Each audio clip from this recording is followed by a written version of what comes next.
ವಸುದೇವಸುತಂ ದೇವಂ ಕಂಸಚಾಣೂರಮರ್ದನಂ ದೇವಕೀ ಪರಮಾನಂದಂ ಕೃಷ್ಣಂ ವಂದೇ ಜಗದ್ಗುರುಂ ಶ್ರೀಕೃಷ್ಣಂ ವಂದೇ ಜಗದ್ಗುರುಂ. ಏನ್ ಹೇಳಕ್ಕಾಗತ್ತೆ ಅವನ ಬಗ್ಗೆ ಅಲ್ವಾ? ನಾವು ಅವನ ಬಗ್ಗೆ ತಿಳ್ಕೊಳ್ತಾ ತಿಳ್ಕೊಳ್ತಾ ಕೆಲವೊಮ್ಮೆ ಏನಾಗುತ್ತೆ ಅಂದ್ರೆ ತುಂಬಾ ತಿಳ್ಕೊಂಡಾಗ ಏನಾಗ್ ಹೋಗ್ಬಿಡ್ತೀವಿ, ನಾವು ಮೌನಿ ಆಗ್ಬಿಡ್ತೀವಿ. ಈಗ ಎಕ್ಸಾಂಪಲ್ ಹೇಳ್ಬೇಕಂದ್ರೆ ಹ್ಮ್ ನಾವು ಒಬ್ರನ್ನ ತುಂಬಾ ಇಷ್ಟಪಡ್ತೀವಿ ಅಂತ ಅನ್ಕೊಳ್ಳೋಣ. ಅವ್ರು ಸಿಕ್ತಾಗ ಇದ್ ಮಾತಾಡ್ಬೇಕು, ಅದ್ ಮಾತಾಡ್ಬೇಕು, ಹೀಗ್ ಮಾತಾಡ್ಬೇಕು, ಹಾಗ್ ಮಾತಾಡ್ಬೇಕು, ಏನೇನೋ ಮಾತಾಡ್ಬೇಕು ಅಂತ ನಾವ್ ಅನ್ಕೊಂಡ್ಬಿಟ್ಟಿರ್ತೀವಿ. ಆದ್ರೆ ಅವ್ರ ಎದುರುಗಡೆ ಬರ್ತಿದ್ದ ಹಾಗೆ ನಾವು ಮೌನಿಗಳಾಗ್ಬಿಡ್ತೇವೆ. ಯಾಕಪ್ಪ ಅಂದ್ರೆ ತುಂಬಾ ವಿಷಯ ಇದ್ದಾಗ ಅಥವಾ ತುಂಬಾ ಅವ್ರ ಬಗ್ಗೆ ತಿಳ್ಕೊಂಡಾಗ ಏನ್ ಹೇಳ್ಬೇಕು, ಏನ್ ಮಾತಾಡ್ಬೇಕು ಏನು ಗೊತ್ತಾಗೋದಿಲ್ಲ. ಅದೇ ರೀತಿ ಇಲ್ಲಿ ಭಗವಂತನ ಬಗ್ಗೆ ತಿಳ್ಕೊಳ್ತಾ ತಿಳ್ಕೊಳ್ತಾ ಹಾಗೆ ಅವನ ನಿಜವಾದ ಭಕ್ತರು ಹೇಗಿರ್ತಾರೆ ಅಂತ ಅವನೇ ವರ್ಣನೆ ಮಾಡ್ತಾ ಇದ್ದಾನಲ್ಲ. ಈ ವರ್ಣನೆಯನ್ನ ಕೇಳಿದ್ಮೇಲೆ ನಾವು ಮಾತಾಡ್ಬೇಕಾ ಅಂತ ನಮಗ್ ನಾವೇ ಒಂದು ಕ್ವಶನ್ ಮಾರ್ಕ್ ಅನ್ನಂತೂ ಖಂಡಿತ ಹಾಕೋಬೇಕಾಗತ್ತೆ. ಬಿಕಾಸ್ ಗೊತ್ತಾಗ್ತಾ ಇಲ್ಲ. ಹೌದಾ, ನಾವ್ ಇಷ್ಟು ದಿನ ಭಕ್ತರು ಅನ್ಕೊಂಡ್ಬಿಟ್ಟಿದ್ವಿ, ಹಾಗಿದ್ರೆ ನಾವು ಭಕ್ತರಲ್ವಾ? ಅಥವಾ ನಮ್ಮನ್ನ ನಾವು ಇನ್ನೆಷ್ಟು ಮತ್ತಷ್ಟು ಇನ್ನೂ ಹೇಗೆ ಟ್ಯೂನ್ ಮಾಡ್ಕೊಳ್ಳೋದು? ಬಹುಶಃ ಮುಂದಿನ ಸಂವತ್ಸರ ಏನ್ ಬರುತ್ತೆ ಅಷ್ಟರೊಳಗೆ ನಮ್ಮ ಈ ಭಗವದ್ಗೀತೆ ಮುಗ್ದಿರುತ್ತೆ. ಸೊ ಹೊಸ ಸಂವತ್ಸರದಲ್ಲಿ ಹೊಸ ಮನುಷ್ಯರಾಗಿ ಹೊಸ ವ್ಯಕ್ತಿತ್ವವನ್ನ ಬೆಳೆಸ್ಕೊಳ್ಳುವಂತಹ ನಿಟ್ಟಿನಲ್ಲಿ ನಾವು ನಮ್ಮನ್ನ ಭಗವಂತ ಟ್ಯೂನ್ ಮಾಡ್ತಾ ಇದ್ದಾನೆ ಅಂತ ಅನ್ಸತ್ತಷ್ಟೆ. ಯಾಕೆಂದ್ರೆ ಅವನ ಬಗ್ಗೆ ಏನ್ ಹೇಳಿದ್ರು, ಏನ್ ತಿಳ್ಕೊಂಡ್ರು ತುಂಬಾ ಕಮ್ಮಿ. ಹಾಗೆ ಈ 12ನೇ ಅಧ್ಯಾಯದಲ್ಲಿ ಅಂದ್ರೆ ವಿಶ್ವರೂಪವನ್ನ ತೋರಿಸ್ತಾ 11ನೇ ಅಧ್ಯಾಯದಲ್ಲಿ, ಅದಕ್ಕಿಂತ ಮುಂಚೆ ರಾಜ ವಿದ್ಯಾ ಯೋಗದಲ್ಲಿ ಯಾವ ರಹಸ್ಯವನ್ನ ನಾವು ತಿಳ್ಕೊಳ್ಬೇಕು ಆ ಎಲ್ಲ ರಹಸ್ಯವನ್ನ ತಿಳಿಸ್ತಾ ಕೊನೆಗೆ ವಿಶ್ವ ರೂಪವನ್ನ ಪ್ರದರ್ಶನ ಮಾಡ್ದ. ಈಗ ಭಕ್ತಿಗೆ ಎಳ್ಕೊಂಡು ಹೋಗ್ತಾ ಇದ್ದಾನೆ, ಹೇಳ್ತಾ ಹೋಗ್ತಾರೆ. ಅನಪೇಕ್ಷ ಶುಚಿರ್ದಕ್ಷಃ ಉದಾಸೀನೋ ಗತವ್ಯಥಃ ಸರ್ವಾರಂಭ ಪರಿತ್ಯಾಗಿ ಯೋ ಮದ್ಭಕ್ತ ಸಮೇ ಪ್ರಿಯಃ. ಅನಪೇಕ್ಷ ಅಂದ್ರೆ ತಟಸ್ಥನಾಗು, ಯಾವುದೇ ರೀತಿಯಾದಂತಹ ಅಪೇಕ್ಷೆಗಳನ್ನ ಇಟ್ಕೋಬೇಡ. ಶುಚಿಹಿ ಶುದ್ಧನು, ದಕ್ಷ ಪರಿಣಿತನು, ಉದಾಸೀನನು, ಗತವ್ಯತಃ ಸಕಲ ದುಃಖಗಳಿಂದ ಮುಕ್ತನು, ಸರ್ವಾರಂಭ ಎಲ್ಲಾ ಪ್ರಯತ್ನಗಳ ತ್ಯಾಗಿಯು ಯಹ ಯಾರೋ ಮದ್ಭಕ್ತ ನನ್ನ ಭಕ್ತನು, ಸಹ ಅವನು ಮೇ ನನಗೆ ಪ್ರಿಯ ಬಹಳ ಪ್ರಿಯನು.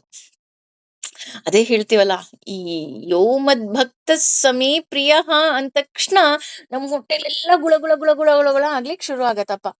ಯಾಕೆ ಅಂತ ಅಂದ್ರೆ ಈಗ ಎಕ್ಸಾಂಪಲ್ ಹೇಳ್ತಾ ಇರೋದು, ಸ್ಕೂಲಲ್ಲಿ ನಮ್ಮ ಫೇವ್ರೇಟ್ ಟೀಚರ್ ಇರ್ತಾರೆ ಅಂತ ಅನ್ಕೊಳ್ಳೋಣ. ನಮ್ಮ ಫೇವ್ರೇಟ್ ಟೀಚರ್ ಇದ್ಬಿಟ್ಟು ನನ್ ಫೇವ್ರೇಟ್ ಸ್ಟೂಡೆಂಟ್ ಯಾರು ಗೊತ್ತಾ ಅಂತ ಆ ಟೀಚರ್ ಹೇಳಿದ ತಕ್ಷಣ ನಮ್ ಹೊಟ್ಟೆಲೆಲ್ಲ ಗುಳುಗುಳಾಗುತ್ತೆ.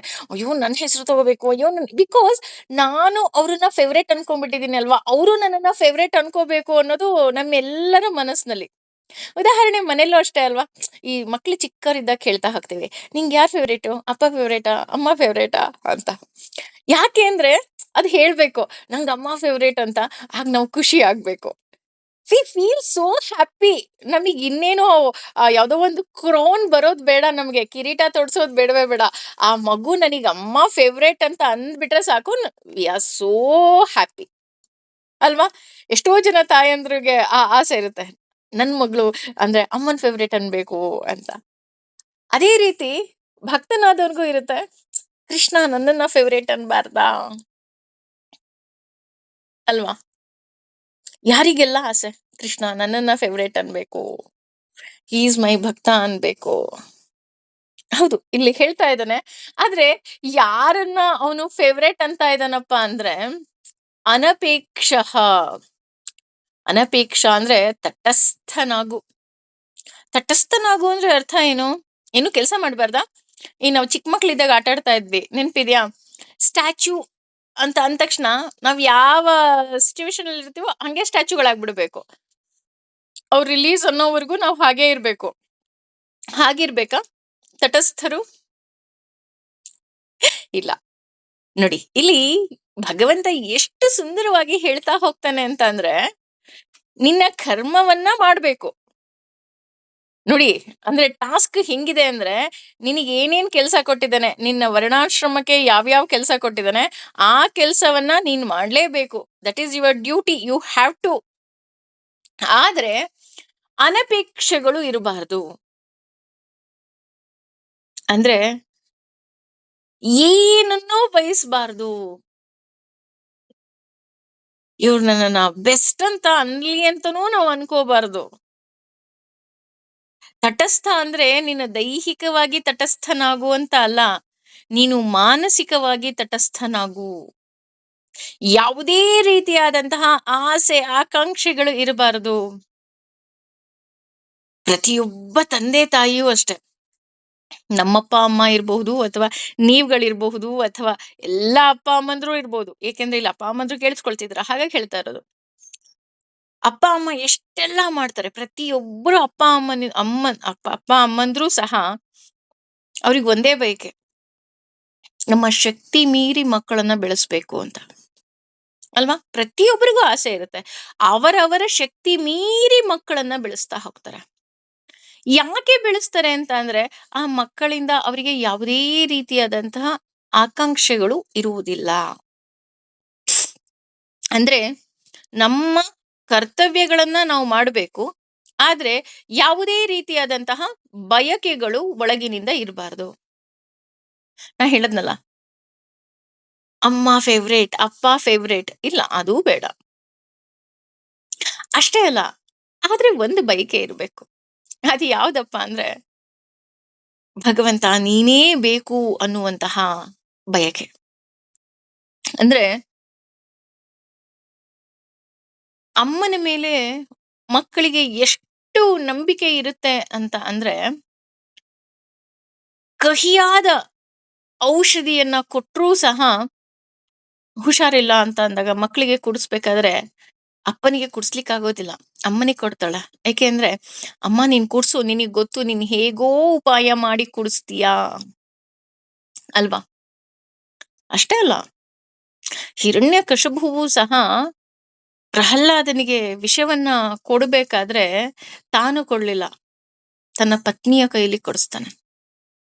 ಆದ್ರೆ ಪ್ರಹ್ಲಾದನಿಗೆ ಎಂಥ ನಂಬಿಕೆ ಅಂತ ಅಂದ್ರೆ, ಅಮ್ಮನಿಗೆ ಅಮ್ಮ ಫಸ್ಟ್ ಕೊಡೋದಿಕ್ಕೆ ಬರ್ತಾಳೆ. ಕೊಡೋದಿಕ್ಕೆ ಬಂದಾಗ ಆಕೆ ತನ್ನ ಕೈಯನ್ನ ಹಿಂದೆ ಸರಿಸ್ಬಿಡ್ತಾಳೆ. ಇಲ್ಲ ಕಣೋ ಪ್ರಹ್ಲಾದ, ನಾನ್ ನಿನಗ್ ಕೊಡೋದಿಕ್ಕಾಗೋದಿಲ್ಲ. ಯಾಕೆಂದ್ರೆ ಇದು ನನಗ್ ಗೊತ್ತು, ಇದು ನನಗೆ ವಿಷ ಅಂತ ಗೊತ್ತು, ನಾನ್ ನಿನಗ್ ಹೇಗ್ ಕೊಡ್ಲಿ ಅಂತ ಕೇಳ್ತಾಳೆ. ಆಗ ಪ್ರಹ್ಲಾದ ಎಷ್ಟು ಸುಂದರವಾಗಿ ಹೇಳ್ತಾನೆ ಅಂದ್ರೆ, ಅಮ್ಮ ನನಗ್ ಗೊತ್ತು, ಯಾವ ತಾಯಿಯೂ ಸಹ ಮಗನಿಗೆ ವಿಷವನ್ನ ಕೊಡೋದಿಕ್ಕೆ ಸಾಧ್ಯವೇ ಇಲ್ಲ. ಹಾಗಾಗಿ ಇದು ನಿನ್ನ ಕೈಯಿಂದ ಬಂದಿದೆ ಅಂದ್ರೆ ಅದು ವಿಷವಾದರೂ ಸಹ ನನಗೆ ಅಮೃತವಾಗಿರುತ್ತೆ ಅಂತ ಹೇಳ್ತಾನೆ. ನೋಡಿ, ಅಂದ್ರೆ ನಾವು ಭಗವಂತನಿಗೆ ಹೇಳ್ಬೇಕು, ನಮಗ್ ಕಷ್ಟ ಕೊಡ್ತಾ ಇದೀಯಾ, ನಮಗ್ ಸುಖ ಕೊಡ್ತಾ ಇದೀಯಾ, ಅಥವಾ ನೀನು ಯಾವ ಪಾಠ ಕಲಿಸ್ತಾ ಇದೀಯಾ ನನಗ್ ಗೊತ್ತಿಲ್ಲ. ಏಕೆಂದ್ರೆ ಇಲ್ಲಿ ಶಿಕ್ಷೆ ಅಂದ್ರೆ ಅದು ಶಿಕ್ಷೆ ಅಲ್ಲ, ಅಥವಾ ಕಷ್ಟ ಅಂದ್ರೆ ಅದು ಕಷ್ಟ ಅಲ್ಲ, ಅದು ಕೇವಲ ನಮ್ಮ ಶಿಕ್ಷಣವಾಗಿರುತ್ತೆ. ನಾವ್ ಇನ್ನಷ್ಟು ಮತ್ತಷ್ಟು ಮಗದಷ್ಟು ನಮ್ಮನ್ನ ನಾವು ಟ್ಯೂನ್ ಮಾಡ್ಕೊಳ್ಳೋದಿಕ್ಕೆ ಭಗವಂತ ನಮ್ಗೆ ಕೊಟ್ಟಿರುವಂತಹ ಟಾಸ್ಕ್ಗಳು ಅಂತ ಅಂದ್ರೆ ಖಂಡಿತವಾಗ್ಲೂ ತಪ್ಪಾಗೋದಿಲ್ಲ. ಅದಕ್ಕೆ ನಾವು ಭಗವಂತನಿಗೆ ಹೇಳಬೇಕು, ಅನಪೇಕ್ಷ, ನನಗೆ ಯಾವುದೇ ರೀತಿಯಾದಂತಹ ಬಯಕೆಗಳಿಲ್ಲ, ಇಟ್ಟಾಂಗೆ ಇರುವೆನು ಹರಿಯೇ. ನೋಡು, ನನಗ್ ಗೊತ್ತಿಲ್ಲ ನೀನು ನನ್ನನ್ನ ಯಾವ ರೀತಿ ಇಡ್ತೀಯೋ ಆ ರೀತಿ ನಾನು ಇರ್ತೀನಿ. ಹೇಳ್ತಾರಲ್ಲ, ಹಾಲಲ್ಲಾದರೂ ಹಾಕು, ನೀರಲ್ಲಾದರೂ ಹಾಕು ರಾಘವೇಂದ್ರ ಅಲ್ವಾ? ಹೇಗಿರ್ತಾನೆ? ಹಾಲಲ್ಲಿ ಕೆನೆಯಾಗಿ, ನೀರಲ್ಲಿ ಮೀನಾಗಿ, ಹಾಯಾಗಿರುವೆ ರಾಘವೇಂದ್ರ. ಅದೇ ರೀತಿ ನೀನ್ ಕಷ್ಟ ಕೊಡ್ತೀಯಾ ಕೊಡು, ಸುಖ ಕೊಡ್ತೀಯಾ ಕೊಡು, ಆದ್ರೆ I have a belief you are with me ಅಲ್ವಾ? ನನಗ್ ನಂಬಿಕೆ ಇದೆ ನೀನ್ ನನ್ ಜೊತೆ ಇರ್ತೀಯಾ ಅಂತ. ಹಾಗಾಗಿ ನೀನ್ ನನ್ ಜೊತೆ ಇದ್ರೆ ಸಾಕು ಅಷ್ಟೆ. ಅದು ಕಷ್ಟನಾದ್ರೂ ಆಗ್ಬೋದು, ಸುಖನಾದ್ರೂ ಆಗ್ಬೋದು. ಹೇಗೆ ಬದುಕಬೇಕಪ್ಪ ಅಥವಾ ನಮ್ಮ ಬಯಕೆ ಹೇಗಿರ್ಬೇಕಪ್ಪ, ಯಾವ್ದಿರ್ಬೇಕಪ್ಪ ಅಂತ ಅಂದ್ರೆ ದೇವರಿಗೆ ನಮ್ಮಿಂದ ಖುಷಿ ಆಗ್ಬೇಕು ಅಷ್ಟೆ. ಅಪ್ಪನಿಗೆ ಖುಷಿ ಆಗ್ಬೇಕು, ಅಮ್ಮನಿಗೆ ಖುಷಿ ಆಗ್ಬೇಕು, ಗಂಡನಿಗೆ ಖುಷಿ ಆಗ್ಬೇಕು, ಹೆಂಡತಿಗೆ ಖುಷಿ ಆಗ್ಬೇಕು, ಮಕ್ಕಳಿಗೆ ಖುಷಿ ಆಗ್ಬೇಕು, ಅಕ್ಕಪಕ್ಕದವ್ರಿಗೆ ಖುಷಿ ಆಗ್ಬೇಕು. ಅಪ್ಪಾ ದೇವಾ, ಇಡೀ ಜೀವನ ಪರ್ಯಂತ ನಾವು ಹಾಗೆ ಬದುಕೋದು. ಇವ್ರು ಖುಷಿ ಪಟ್ರ, ಅವ್ರು ಖುಷಿ ಪಟ್ರ, ಹೀಗಾಯ್ತಾ ಹಾಗಾಯ್ತಾ, ಅವ್ರಿಗಿಷ್ಟ ಆದ್ವಾ? ನೋ. ನಮಗೆ ಉಸಿರು ಕೊಟ್ಟಿರುವವನು ಭಗವಂತ. ಹಾಗಾಗಿ ಆ ಒಂದೊಂದು ಉಸಿರಿಗೂ ಸಹ ಒಡೆಯ ಅವನೇ ಆಗಿರ್ತಾನೆ. ಹಾಗಾಗಿ ನಮ್ಮ ಬಯಕೆ ಏನಿರ್ಬೇಕಪ್ಪ ಅಂದ್ರೆ ಒಂದೇ ಬಯಕೆ ಇರಬೇಕು, ದೇವ್ರಿಗೆ ಖುಷಿ ಆಗ್ಬೇಕು. ನನ್ನಿಂದ ದೇವರಿಗೆ ಯಾವುದೇ ರೀತಿಯಾದಂತಹ ಅವಮಾನ ಆಗಬಾರ್ದು. ಹೀಗೆ ಬದುಕಿದಂತಹ ಭಕ್ತನಾದವನು ಯಾವಾಗಲೂ ಸಹ ಶುಚಿಯಾಗಿರ್ತಾನೆ. ಶುಚಿಹಿ ಶುಚಿಹಿ ಅಂದ ತಕ್ಷಣ ನಮಗೆ ಬರೋದು ಒಂದು ಬಕೀಟ್ ತಲೆ ಮೇಲಿಂದ ನೀರ್ ಹಾಕೊಂಡ್ಬಿಟ್ಟು ಬಟ್ಟೆ ಎಲ್ಲ ಒದ್ದೆ ಮಾಡ್ಕೊಂಡು ನಾನ್ ಮಡಿಲಿದ್ದೀನಿ ನಾನ್ ಮಡಿಲಿದ್ದೀನಿ ನಾನ್ ಮಡಿಲಿದ್ದೀನಿ ಅಂತ ಕೂಗಾಡ್ತಿದ್ರೆ ಅದು ಮಡಿನಾ? ಅಥವಾ ಹೋಗ್ಬಿಟ್ಟು ಸ್ನಾನ ಮಾಡ್ಕೊಂಡ್ ಬಂದ್ಬಿಟ್ಟೆ ನಾನ್ ಮಡಿ ಆಗ್ಬಿಟ್ನಾ? ಇಲ್ಲ. ಇಲ್ಲಿ ಭಗವಂತ ಹೇಳ್ತಾ ಇರೋದು ಎರಡು ರೀತಿಯಾದಂತಹ ಮಡಿ. ಒಂದು ಬಾಹ್ಯ ಮಡಿ, ಇನ್ನೊಂದು ಆಂತರಿಕ ಮಡಿ. ನಾವೆಲ್ಲರೂ ಸಹ ಬಾಹ್ಯ ಮಡಿಗೆ ತುಂಬಾ ಇಂಪಾರ್ಟೆಂಟ್ ಕೊಡ್ತೀವಿ. ಪೂಜೆ ಮಾಡ್ಬೇಕಾ? ಎಸ್, ನಾನ್ ಸ್ನಾನ ಮಾಡ್ಕೊಂಡ್ ಬಂದೆ, ನಾನ್ ಮಡಿ ಆದೆ, ಮಡಿ ಬಟ್ಟೆಯನ್ನ ಉಟ್ಟೆ, ಮಡಿ ಬಟ್ಟೆಯನ್ನ ತೊಟ್ಟೆ, ನಾನು ಶುದ್ಧವಾದೆ. ಆದ್ರೆ ಆಂತರಿಕ ಮಡಿಯನ್ನ ಮರ್ತೇ ಬಿಡ್ತೀವಿ. ನನ್ನ ಪೂಜೆ ಪುನಸ್ಕಾರ, ನನ್ನ ಪ್ರಾರ್ಥನೆ ಯಾರಿಗಾದ್ರೂ ಹೋಗಿ ತಲುಪಬೇಕು ಅಂದ್ರೆ ಅದು ಭಗವಂತನಿಗೆ ಹೋಗಿ ತಲುಪಬೇಕು. ಹಾಗಾಗಿ ಆ ಭಗವಂತ ಕೇಳುವುದು ಆಂತರಿಕ ಮಡಿಯನ್ನ. ಮಗುವಿನ ಹಾಗೆ. ಅಂದ್ರೆ ಯಾವುದೇ ರೀತಿಯಾದಂತಹ ಆಸೆ ಆಕಾಂಕ್ಷೆಗಳಿಲ್ಲದೆ ನಿಷ್ಕಾಮವಾಗಿ ನನ್ನ ಮನಸ್ಸನ್ನ ನಾನು ಶುದ್ಧವಾಗಿಟ್ಟುಕೊಂಡು ಭಗವಂತನ ಬಳಿ ಹೋಗಿ ಕೇಳ್ಬೇಕಂತೆ. ಭಗವಂತ, ನನಗೆ ಯಾವ್ದೊಳ್ಳೇದೋ ಅದ್ ನೀನ್ ಮಾಡಪ್ಪ. ಯಾಕೆಂದ್ರೆ ಎಲ್ಲಿ ಮಡಿ ಇರುತ್ತೋ, ಮಡಿ ಅಂದ್ರೆ ನಾನು ಹೇಳದ್ನಲ್ಲ, ಒಂದ್ ತಮ್ಗೆ ನೀರ್ ಹಾಕೊಂಡ್ಬಿಟ್ಟು ಮಡಿದೀನಿ ಮಡಿದೀನಿ ಮಡಿದೀನಿ, ನೋ. ಎಲ್ಲಿ ಆಂತರಿಕ ಮಡಿ ಇರುತ್ತೋ ಅಲ್ಲಿ ಭಗವಂತನ ಸಾನ್ನಿಧ್ಯ ಇರುತ್ತೆ. ನಾವು ಎಷ್ಟೋ ಜನಕ್ಕೆ ಹೇಳೋದುಂಟು, ನಿನ್ನ ಮನಸ್ಸು ಮಗುವಿನ ಹಾಗಿದೆ, ನೀನು ನನಗೆ ಒಳ್ಳೇದಾಗ್ಲಿ ಅಂತ ಭಗವಂತನ ಹತ್ರ ಕೇಳ್ಕೊ. ಅಥವಾ ನೀನೇ ಮಗು ಕಣ, ನೀನೇ ಹೋಗ್ ಭಗವಂತನ ಹತ್ರ ಕೇಳ್ಕೊ, ನಿಂಗೆ ಏನೇನ್ ಬೇಕೋ ಎಲ್ಲವನ್ನ ಭಗವಂತ ಕೊಡ್ಲಿ. ಅಂದ್ರೆ ನಮಗ್ ಎಷ್ಟು ವರ್ಷ ನಮಗ್ ಗೊತ್ತಿಲ್ಲ. ಅಂದ್ರೆ ಗೊತ್ತಿಲ್ಲ ಅಂದ್ರೆ ಇನ್ ದ ಸೆನ್ಸ್ ನಮಗ್ ಗೊತ್ತು ನಮ್ ದೇಹಕ್ಕೆ ಎಷ್ಟು ವರ್ಷ ಆಗಿದೆ ಅಂತ. ಅದನ್ನ ಬಿಟ್ಬಿಡೋಣ.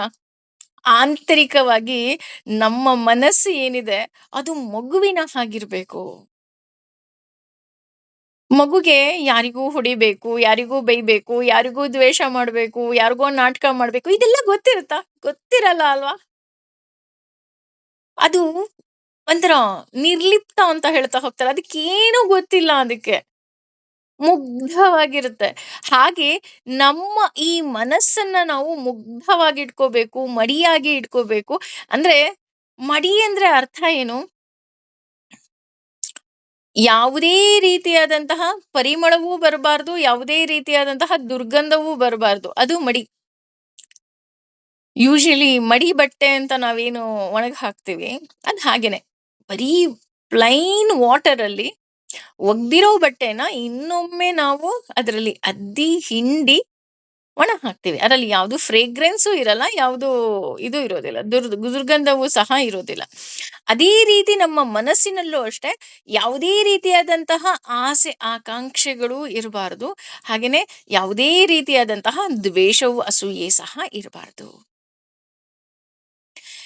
ಯಾವಾಗ ನಾವು ಶುಚಿಹಿ ಆಗಿರ್ತೀವಿ ಆಂತರಿಕ ಶುಚಿಯಾಗಿದ್ರೆ ಬಾಹ್ಯವಾಗೂ ಸಹ ನಾವೆಲ್ಲರೂ ಸ್ನಾನ ಮಾಡೇ ಮಾಡ್ತೀವಿ.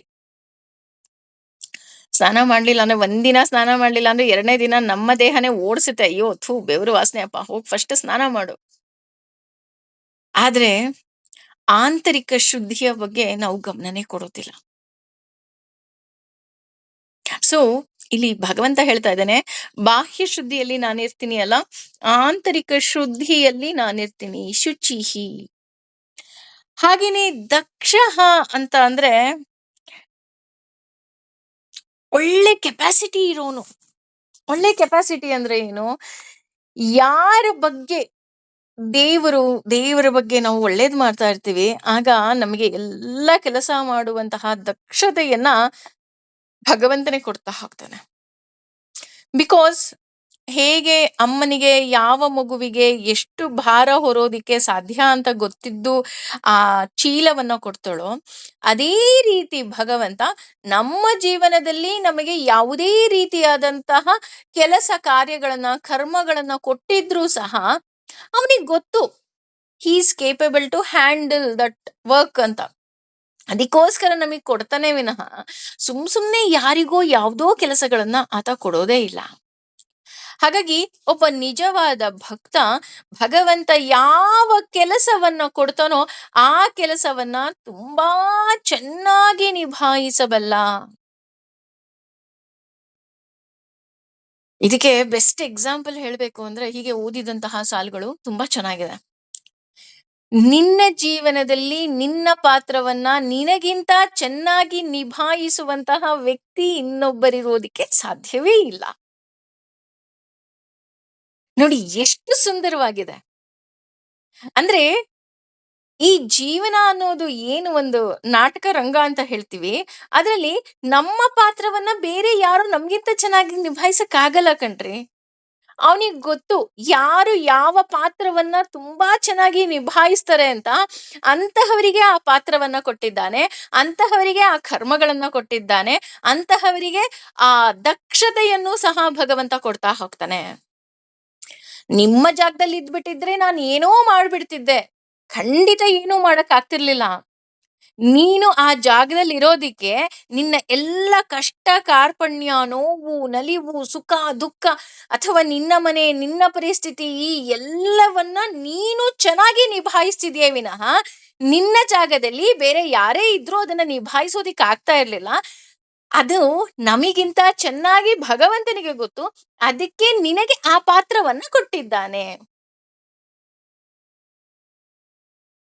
ನೋಡಿ, ದಕ್ಷ ಅಂತ ಅನ್ಬೇಕಾದ್ರೆ we have to be so blessed.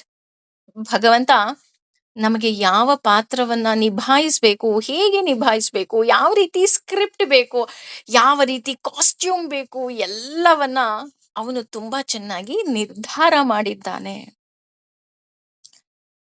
ಹೀಗಿರುವಾಗ ಅಂತಹ ಭಕ್ತ ಏನಾಗಿರ್ತಾನೆ, ಉದಾಸೀನನಾಗಿರ್ತಾನೆ. ಇದೇನಪ್ಪಾ ಇದು? ಉದಾಸೀನ ಅಂದ್ರೆ ಏನು? ಒಂದು ರೀತಿಯಾದಂತಹ ಸೋಂಬೇರಿತನ ಅಂತ ಅಂದ್ರೆ ನಮ್ಮ ಆಡು ಭಾಷೆನಲ್ಲಿ ತಪ್ಪಾಗೋದಿಲ್ಲ. ಅಯ್ಯೋ ದೇವ್ರೆ, ಭಗವಂತ ಉದಾಸೀನ ಮಾಡ್ತಾನ ಅಥವಾ ಸೋಂಬೇರಿ ಆಗಿರ್ತಾನ? ಇಲ್ಲ, ಇಲ್ಲಿ ನಾನು ಸೋಂಬೇರಿತನದ ಬಗ್ಗೆ ಮಾತಾಡ್ತಿಲ್ಲ. ಇಲ್ಲಿ ಉದಾಸೀನ ಅಂತ ಅಂದ್ರೆ ಒಬ್ಬ ನಿಜವಾದ ಭಕ್ತ ಎಲ್ಲಾ ಸಂಬಂಧಗಳಲ್ಲೂ ಸಹ ಆತ ಉದಾಸೀನನಾಗಿರ್ತಾನೆ.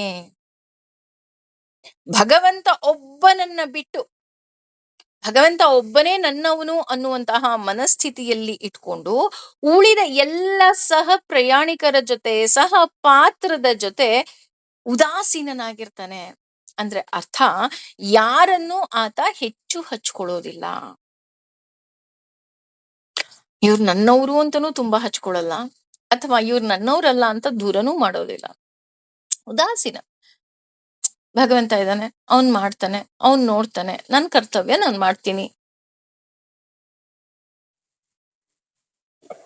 ಇಲ್ಲಿ ಭಕ್ತಿ ಕೇವಲ ಅಂದ್ರೆ ಒಬ್ಬ ಭಕ್ತನಾದವನು ಕೇವಲ ಭಗವಂತನೊಬ್ಬನನ್ನೇ ಹಚ್ಕೊಳ್ಳೋದು. ಇನ್ನು ಯಾರು ಅವನ ಜೀವನದಲ್ಲಿ ಬಂದ್ರು ಅವನಿಗೆ ಖುಷಿನೂ ಆಗೋದಿಲ್ಲ, ದುಃಖನೂ ಆಗೋದಿಲ್ಲ. ಸೊ ನಾವು ಇಲ್ಲಿ ನಿಜವಾದ ಭಕ್ತರ ಅಂತ ನಾವು ತುಂಬಾ ಯೋಚನೆ ಮಾಡ್ಬೇಕಾಗತ್ತೆ. ಯಾಕೆಂದ್ರೆ ಇಲ್ಲಿ ಒಂದು ಉದಾಹರಣೆ, ಒಂದ್ 10 ಜನ ಇದ್ರು ಅಂದ ತಕ್ಷಣ ಅಲ್ಲಿ ಯಾರೋ ಒಬ್ರು ನಮ್ ಫೇವ್ರೇಟ್ ಇರ್ತಾರೆ, ಯಾರೋ ಒಬ್ರು ನಮ್ಗ ಆಗದೆ ಇದ್ದವ್ರು ಇರ್ತಾರೆ. ಆದ್ರೆ ಇಲ್ಲಿ ಹೇಳ್ತಾ ಇರೋದು ಭಗವಂತ ನಿಜವಾದ ಭಕ್ತನಾಗಿರುವವರು ಎಲ್ಲ ಸಂಬಂಧದಿಂದ ಉದಾಸೀನನಾಗಿರ್ತಾನೆ.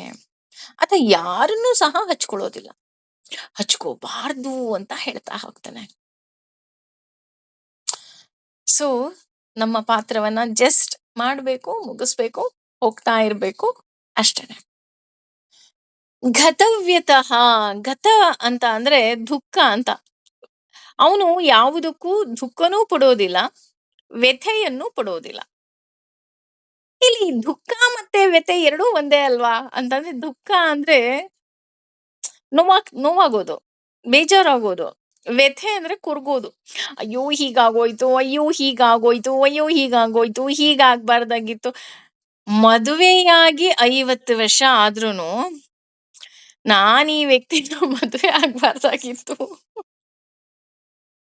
ನಮ್ಮಪ್ಪ ನಮ್ಮಮ್ಮ ನಮ್ಗೆ ಮೋಸ ಮಾಡ್ಬಿಟ್ರು. ಈಗ್ಲೂ ಸಹ ಎಷ್ಟೋ ಜನ ಕೊರಗ್ತಾನೆ ಇರ್ತಾರೆ. ಅವರು ವ್ಯಥೆನೂ ಪಡೋದಿಲ್ಲ ನಿಜವಾದ ಭಕ್ತರು, ಅಥವಾ ದುಃಖವನ್ನು ಸಹ ಪಡೋದಿಲ್ಲ.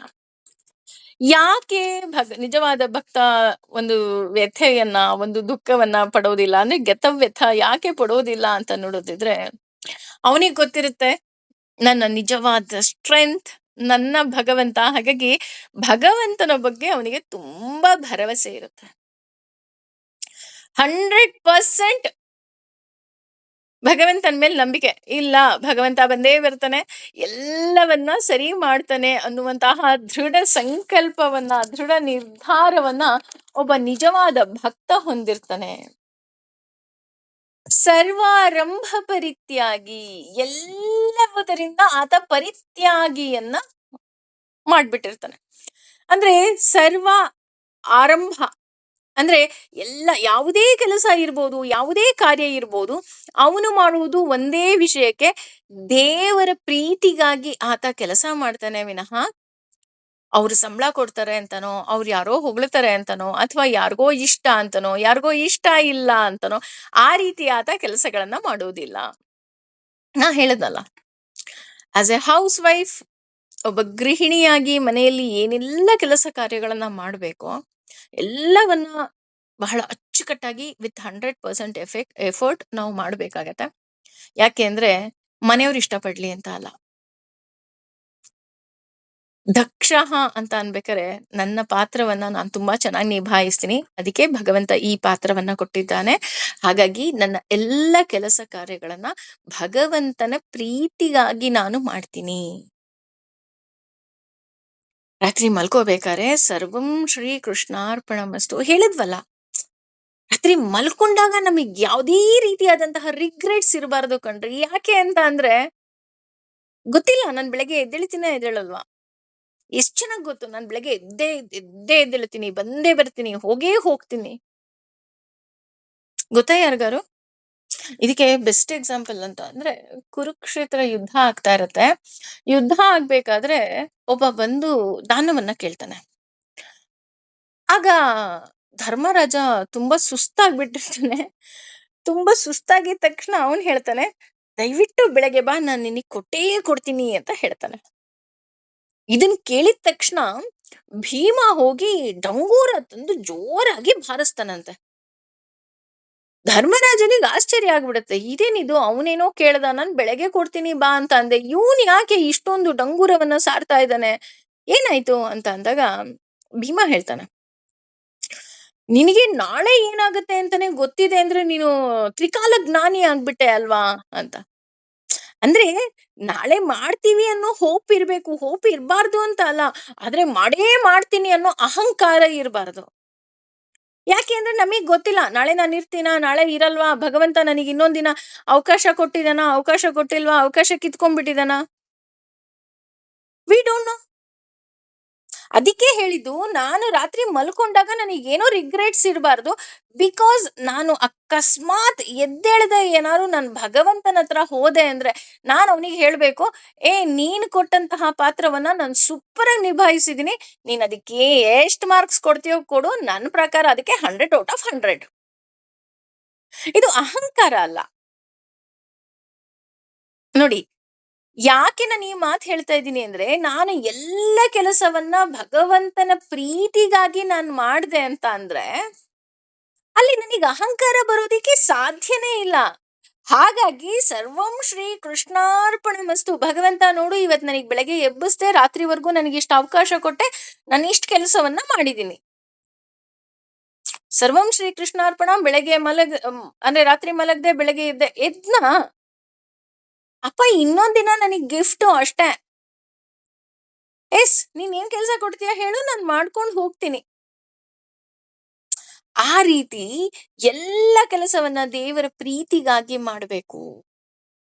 ಯೋ ಮದ್ ಭಕ್ತ ಸಮೀ ಪ್ರಿಯ,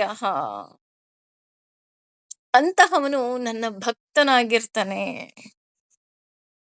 ನೋಡಿ, ಅದಕ್ಕೆ ಹೇಳಿದ್ದು, ನಾವು ನಿಜವಾದ ಭಕ್ತರ ಅಂತ ನಮ್ಮನ್ನ ನಾವು ಪ್ರಶ್ನೆ ಮಾಡ್ಕೋಬೇಕಾಗತ್ತೆ. ಯಾಕೆ ಅಂದ್ರೆ, ಇಷ್ಟೆಲ್ಲಾ ಕ್ವಾಲಿಟೀಸ್ ನನ್ನಲ್ಲಿ ಇದೆಯಾ?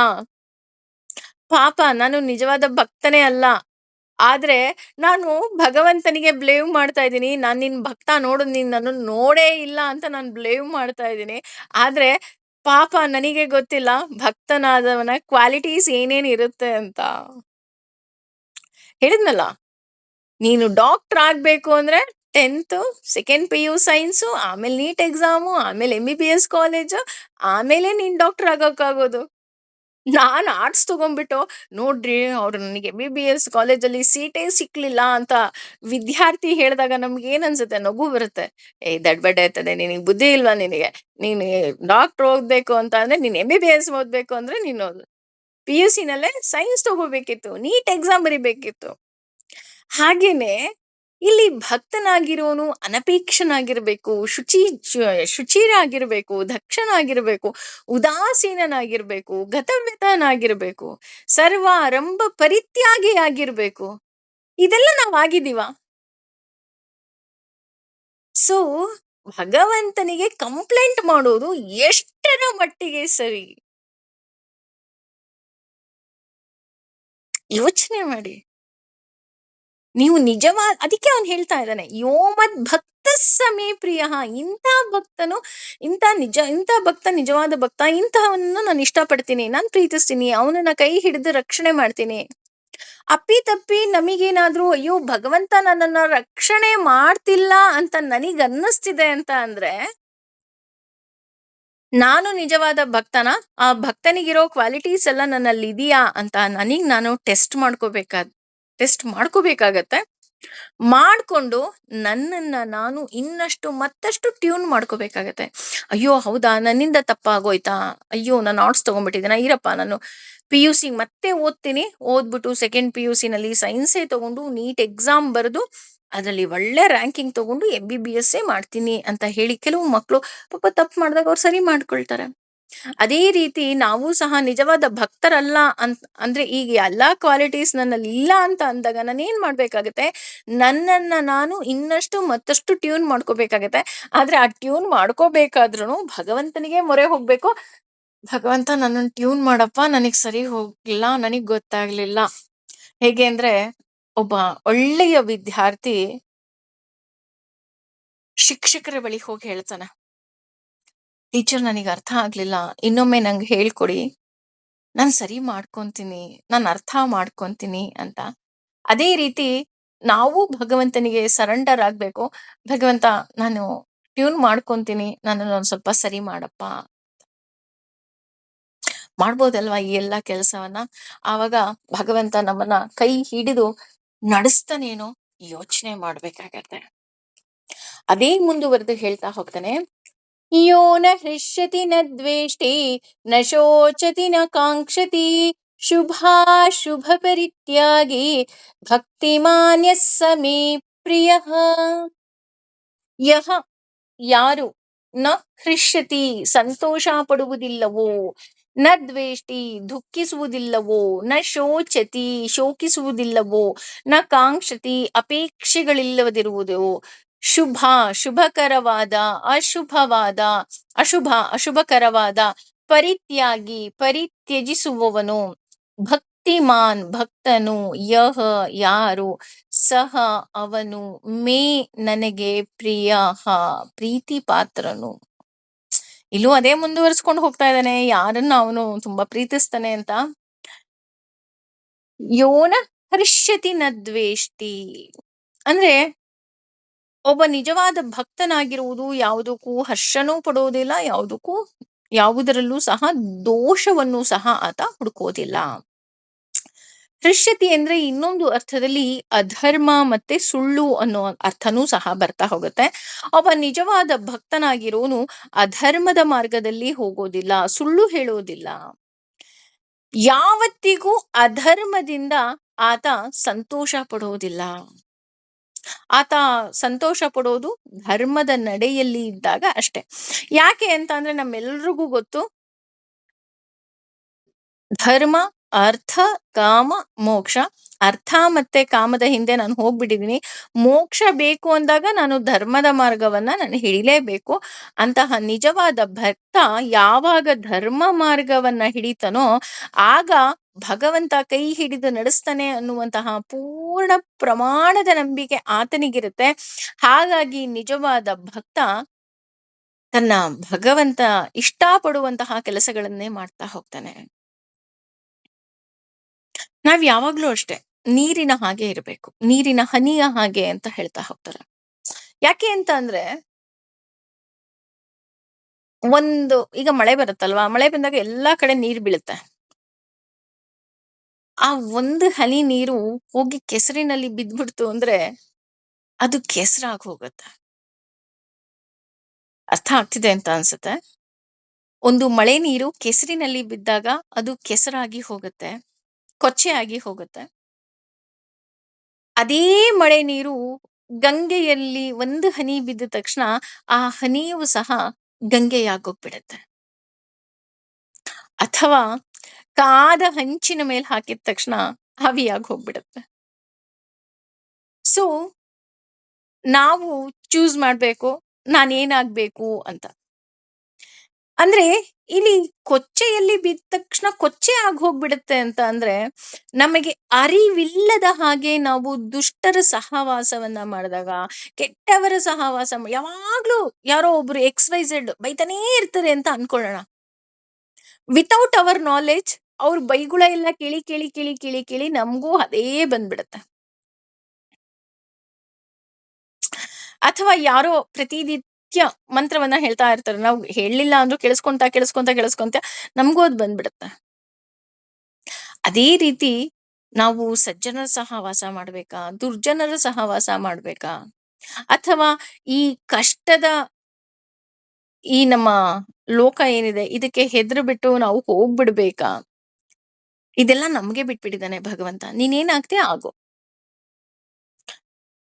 ಆಗ ನಮ್ಮೆಲ್ರಿಗೂ ಅನ್ಸೋದು ನಾನು ಸಹ ಆ ಹನಿಯಾಗಿ ಗಂಗೆಯಲ್ಲೇ ಬೀಳ್ಬೇಕು. ಯಾಕೆಂದ್ರೆ ಅಷ್ಟು ದೊಡ್ಡ ನದಿಯಲ್ಲಿ ನಾನು ಸಹ ಗಂಗೆ ಅಂತಾನೆ ಅನ್ನಿಸ್ಕೊಂತೀನಿ, ಮಳೆ ನೀರಾಗಿ ಅನ್ನಿಸ್ಕೊಳ್ಳೋದಿಲ್ಲ.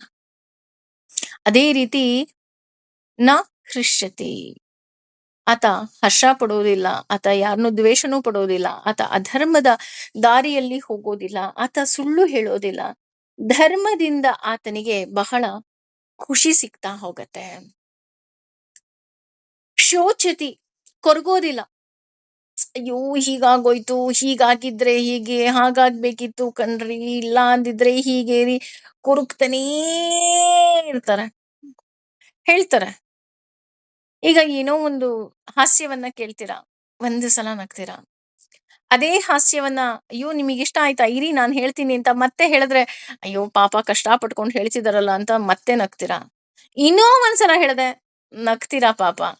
ಇನ್ನೂ ಒಂದ್ಸಲ, ಮತ್ತೊಂದ್ಸಲ, ಮಗದೊಂದ್ಸಲ ಅಂತ ಬೆಳಗ್ಗೆಯಿಂದ ಸಂಜೆವರೆಗೂ ಅದೇ ಜೋಕ್ ಹೇಳ್ತಾ ಇದ್ರೆ ಇವ್ರು ಏನ್ ಮಾಡಕ್ ಬೇರೆ ಕೆಲ್ಸ ಇಲ್ವಾ, ಎದ್ದೋಗ್ರಿ ಅಂತ ಅಂದ್ಬಿಟ್ಟು ಎದ್ದು ಹೋಗ್ಬಿಡ್ತೀವಿ. ರೈಟ್? ಹಾಗಿರ್ಬೇಕಾದ್ರೆ ಯಾಕೆ ಒಂದೇ ದುಃಖಕ್ಕೆ ನಾವು ವರ್ಷಾನುಗಟ್ಲೆಯಿಂದ ಅಳ್ತಾನೆ ಇದೀವಿ, ಕೊರಗ್ತಾನೆ ಇದೀವಿ? ತಪ್ಪಲ್ವಾ? ಹೇಗೆ ಒಂದೇ ಒಂದು ಹಾಸ್ಯಕ್ಕೆ ಪದೇ ಪದೇ ಕೇಳಿದಾಗ ನಗೋದಿಲ್ವೋ, ಹಾಗೆ ಒಂದೇ ದುಃಖಕ್ಕೆ ಪದೇ ಪದೇ ಅಳ್ಳೂಬಾರ್ದು. ಒಂದು ಸಲ ಅಳು ಅಳು ಬರೋದಿಲ್ವಾ, ದುಃಖ ಆಗೋದಿಲ್ವಾ? ಆಗತ್ತಾ? ಒಂದು ಸಲ ಅತ್ತ ಬಿಟ್ಟು ಬಿಟ್ಬಿಡ್ಬೇಕದನ್ನ. ಯಾಕೆ ಪದೇ ಪದೇ ಹೇಳ್ತಿರ್ತೀರಾ? ಯಾಕೆ ಪದೇ ಪದೇ ಅಳ್ತೀರಾ? ಅಳ್ಬೇಡಿ. ನಾ ಶೋಚತಿ ಅವನು ಕೊರಗೋದಿಲ್ಲ. ನಾ ಕಾಂಕ್ಷತಿ ಬಯಕೆಯನ್ನ ಸಹ ಆತ ಬಿಟ್ಟು ಬಿಡ್ತಾನೆ. ಯಾವುದೇ ರೀತಿಯಾದಂತಹ ಬಯಕೆಗಳಿಲ್ಲ. ಯೆಸ್, ನಾನು ಇವತ್ತು ಇಷ್ಟೊಂದು ಕೆಲಸ ಮಾಡಿದೆ, ಅವ್ರು ನನಗೆ ಇಷ್ಟಪಡ್ತಾರೆ, ಅಥವಾ ನಾನು ಇಷ್ಟೊಂದು ಕೆಲಸ ಮಾಡಿದೆ, ನನಗೆ ಇಷ್ಟೊಂದು ಪ್ರಮೋಷನ್ ಸಿಕ್ಕತ್ತೆ, ಹಾಗೆ ಹೀಗೆ ಇಲ್ಲ. ಅವನು ಯಾವುದೇ ರೀತಿಯಾದಂತಹ ಬಯಕೆಗಳನ್ನ ಇಟ್ಕೊಳ್ಳೋದಿಲ್ಲ. ಆದ್ರೆ ಎಲ್ಲಾ ಕರ್ಮಗಳನ್ನ ಮಾತ್ರ 100% ಮಾಡ್ತಾನೆ. ಶುಭಾಶುಭ ಪರಿತ್ಯಾಗಿ ಎಲ್ಲವನ್ನ ಬಿಡಬೇಕು. ಅಶುಭ ಕಾರ್ಯಗಳನ್ನ ಬಿಡಬೇಕು, ಶುಭ ಕಾರ್ಯಗಳನ್ನು ಸಹ ಬಿಡಬೇಕು. ಹಾಗಾದ್ರೆ ಏನು, ಕಾರ್ಯಗಳನ್ನೇ ಮಾಡಬಾರ್ದಾ? ಮಾಡಬೇಕು. ಆದ್ರೆ ಈಗ ಉದಾಹರಣೆ, ಶುಭ ಕಾರ್ಯ ಅಂದಾಗ ನಮ್ಮೆಲ್ರಿಗೂ ಗೊತ್ತು, ಮದುವೆ ಅನ್ನೋದು ಒಂದು ಶುಭ ಕಾರ್ಯ. ಮಗಳನ್ನ ದಾರೆ ಏರ್ಕೊಡ್ತಾ ಇರ್ತೀವಿ, ಅಥವಾ ಸೊಸೆಯನ್ನ ಮನೆಗ್ ತಗೊಳ್ತಾ ಇರ್ತೀವಿ. ಸೊ ಅದು ತುಂಬಾ ಶುಭ ಕಾರ್ಯನೇ. ಇದು ಮಾಡಬಾರ್ದ ರೀ?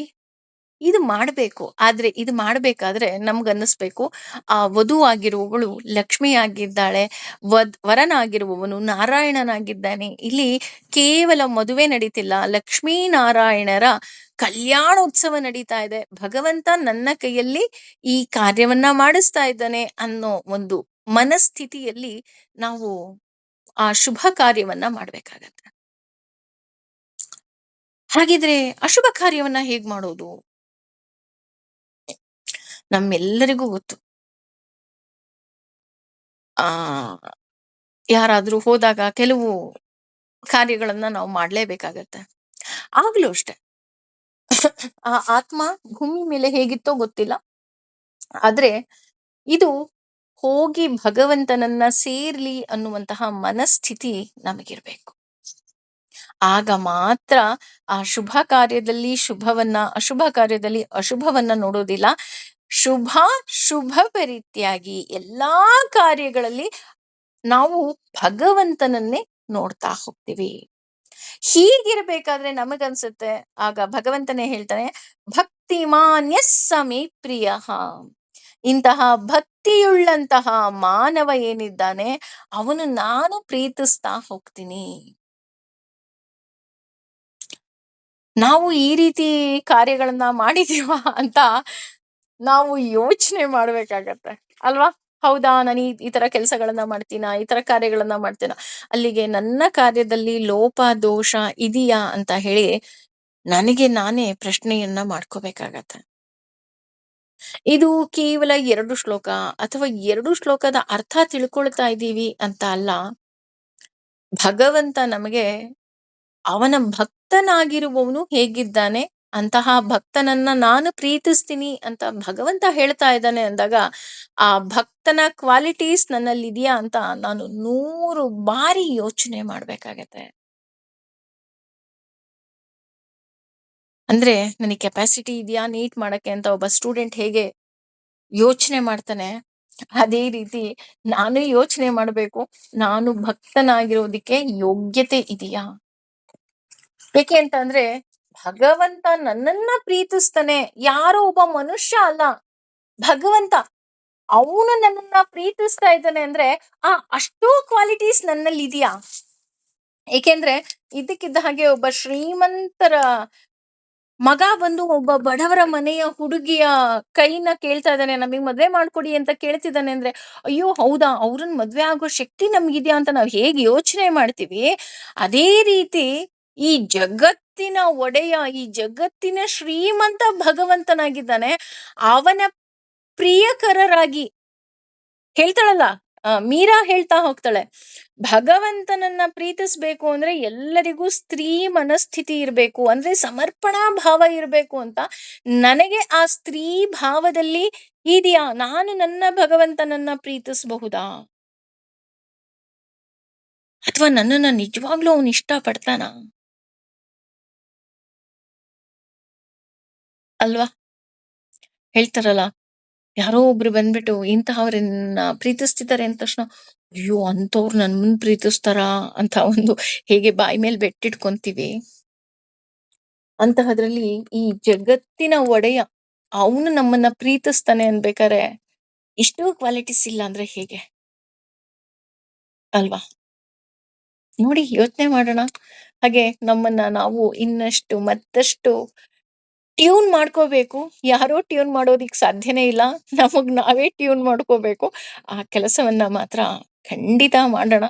ಭಗವಂತನಿಗೆ ಹೇಳೋಣ, ನಾನು ನಿನ್ನನ್ನ ಪ್ರೀತಿಸ್ತೀನಿ. ಹಾಗಾಗಿ ನೀನು ಪ್ರೀತಿಸುವಂತಹ ಗುಣವುಳ್ಳ ವ್ಯಕ್ತಿಯನ್ನಾಗಿ ಮಾಡೋ ಭಾರನೂ ಸಹ ನಿನ್ನದೇ. ಏಕೆಂದ್ರೆ ನೀನು ಏನೆಲ್ಲ ಈಗ ಹೇಳ್ತಾ ಇದೀಯಾ, ಇದು ಸುಲಭದ ಮಾರ್ಗ ಅಂತೂ ಖಂಡಿತ ಅಲ್ಲ. ಅದು ನಮ್ಮ ಮನುಷ್ಯರಿಗಂತೂ ಇದು ಖಂಡಿತ ಸುಲಭ ಅಲ್ಲ. ಯಾರನ್ನು ದ್ವೇಷಿಸ್ಬೇಡ, ಯಾರನ್ನು ಪ್ರೀತಿಸ್ಬೇಡ, ಎಲ್ಲಾ ಕಾರ್ಯಗಳನ್ನ ನೀನು ಉದಾಸೀನವಾಗಿ ತಗೋ, ಎಲ್ಲಾ ಸಂಬಂಧಗಳನ್ನ ಉದಾಸೀನವಾಗಿ ತಗೋ.